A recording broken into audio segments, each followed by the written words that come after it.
And look what she has here. A lot of you guys have been asking to try to get a Kingbreaker with damage to targets out of cover. What's good about this is it already comes with the perfect talent, perfect flatline. You can max out the assault rifle damage and then just optimize the damage to targets out of cover. And this is exactly how I run mine. So if you've been looking to get one, well, this is it right here. And the great thing about it, if you guys want to get this proficient, you could buy 20 of them and then just donate them.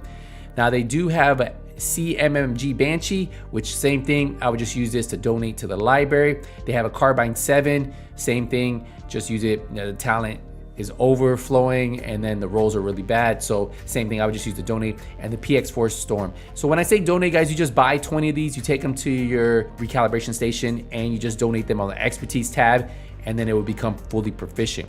So we have a 511 backpack that doesn't have bad rolls, has armor, crit damage, headshot damage, vigilance.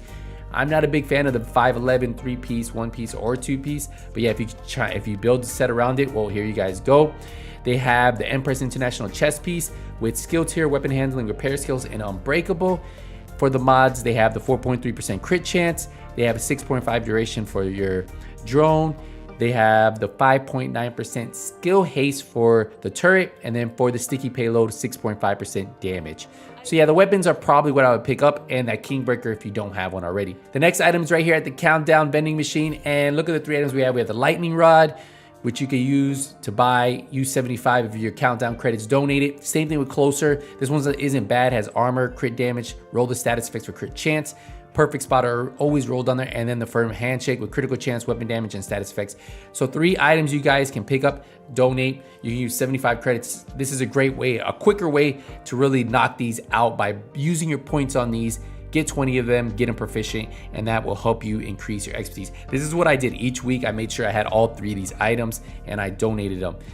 Now we're gonna head over to the base of operation where the clan vendor is, because they have an item there. So at the level 30 clan vendor, look what they have. They have the Emily's Guard.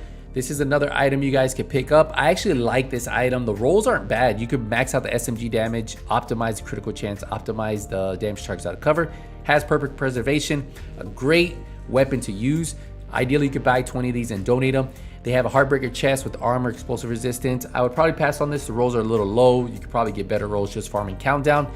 They do have Hunter's Fury knee pads with almost maxed out critical damage, so you can max out that weapon damage and you have yourself a god roll pair of Hunter Fury knee pads. For all of you new returning players, Hunter's Fury is actually a really good set, so that puts out a lot of damage and allows you to clear harder difficulties on those control points, and ideally what I like running on my lower level characters.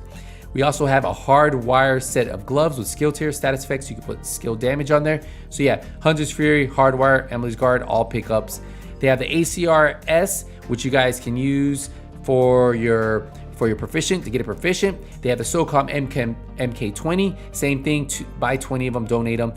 Now they have a Fenris chest piece, average rolls, weapon damage, hazard protection, explosive resistance, glass cannon. I'd probably pass on it. Another 511 backpack, but the only reason I would pick this one up is because it does come with the max out critical hit chance. So all you new returning players, you could grab that 6% critical hit chance, put it into your recalibration library, and then you could always use that 6% crit chance on another backpack that you're trying to max out that you want to add critical hit chance to. They do have Wire mask with skill tier, skill haste, and repair skills. I would roll skill damage for the repair skills. They have Empress International knee pads with skill tier, status effects, hazard protection. They have the Walker and Harris knee pads with weapon damage, critical damage, headshot damage. And then for the mods, 8.8% skill duration mod, 6.8% burn strength, 10.6% skill haste, and then 4.0 range. So yeah, a couple items you guys can pick up. I think for you new returning players, you guys are benefiting a little bit more than most of you vets. We'll head over to the theater for another item. And the theater vendor, look what he has. He has a Baker's Dozen with maxed out 6% damage to armor. This always comes a perfect lucky shot. If you've been looking for one, this isn't bad. I typically like mine damage targets out of cover. But yeah, you could grab that 6% damage to armor, throw it in your library, and then you guys will be looking pretty. For all you new returning players, you can use that on other rifles. So yeah, if you guys been looking for one of these, want to test it out, it's not a bad rifle, but I would typically just use this for that 6%. Also, if you guys need to get this proficient, 20 of them is to get it from 0 to 10. If you're almost done with it, hey, you could speed up the process by just buying and donating. They do have a double barrel shotgun, Same thing, shotgun damage, damage to armor, swap speed. I would just use this to donate, and a police MK17, the same thing. But mostly all the weapons you'll see I pick up, I donate, and get them proficient. So they have the Empress International gloves with repair skills, weapon handling skill tier, would pass on this. They have R&K knee pads with skill tier, repair skills, headshot damage, pass on that. For the mods, 8.6% disrupt resistance, 6.1% healing, 4.2% deflector damage, 5.7% skill haste, and then a 5.5% decoy health. So yeah, like I said, most of the time you want to pick up the named item, donate them, and then obviously you could pick up these weapons if you guys want to speed up the process. The name items are always going to be the harder ones to get, so I always recommend at least buying the name items. And if you really want to speed up the process with the weapons, you can buy the weapons too. So if you come over to the campus, take a look at the vendor, and you can see they have the White Death. It always comes out with that maxed out headshot damage. That's one of the perks of having it. Has Future Perfect. Another one, this one I probably just, the rolls are pretty bad. Pick it up, donate it. Like I said, named items, donate them. And then the regular items, if you have the extra cash, you can do the same thing. They have a Model 700 sniper with flatline. If you guys need this for your library, you can pick that flatline talent up. Obviously, you could donate these to get them proficient. As you can see, I'm proficient in all of these. Now they have the Wyvernware mask with status effects, weapon handling. I would pass on that. They have a DNH holster with weapon damage, critical damage, repair skills. Really up to you if you guys are looking for something like that. 8.5% secure duration mod, 5.9% heal, 7.4% health, 14.7% health mod, and then another one of 5.9% duration. So yeah, these are the mods. Obviously, the named item is probably what I would grab. We're gonna head over to the DZ vendors, and then we'll head over to New York City for the final two vendors. We head over to DZ West, and this is one I'd probably pass on. You guys can get this dropping in countdown. I would literally just pass on this, wouldn't pick this up, wouldn't spend the DZ credits, but this is the named item. In case you need it, it will cost you 152 DZ credits. The next item's at DZ South, and this is actually DZ exclusive item, the apartment. You can only get this in the DZ or from the named caches. So if you guys are looking for one, 152 DZ resources, you can pick this up, just play with it. That's what I did with mine. I didn't buy, I picked one up, and I think it was a couple resets ago. All I did was put as my secondary and then fully maxed it out. The next item is gonna be at DZ East, and that's gonna be the final DZ item. So the last DZ item of the day is at DZ East, and it's going to be the Claws Out holster. Now, this is one that a lot of you guys have been looking for. I would probably pick this one up and throw it on a build. It has skill tier, melee damage, pistol damage, repair skills, and then it's on the Wyvernware. A lot of you guys have had trouble picking this one up. I've heard you guys talk about it. What I did is I actually bought one not too long ago, or I ended up getting one from a DZ cache, and then I just equipped it on a build and I just ran with it and count down till I got it proficient. So it's really up to you. 152 DZ resources. But yeah, another DZ exclusive item for sale. So there are two this week.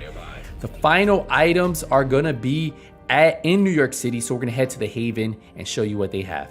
Now, if we head over to the vendor, the first vendor is Marco. He's gonna have the MP5A2.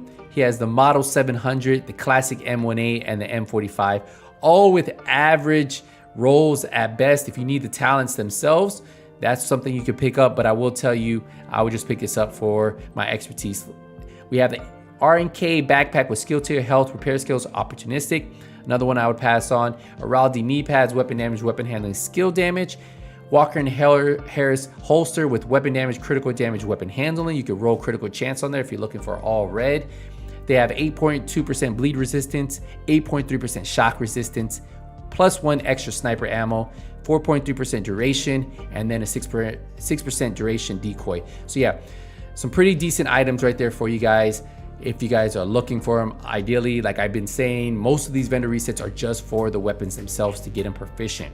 And then our final vendor, Mr. Roy, he has the SIG MPX, he has the GR9, he has the ACS 12, all with pretty average rolls. Like I said, if I ever see these god rolls, I will tell you, pick them up for your library. But military M9, another one, just use to donate them, 20 of them.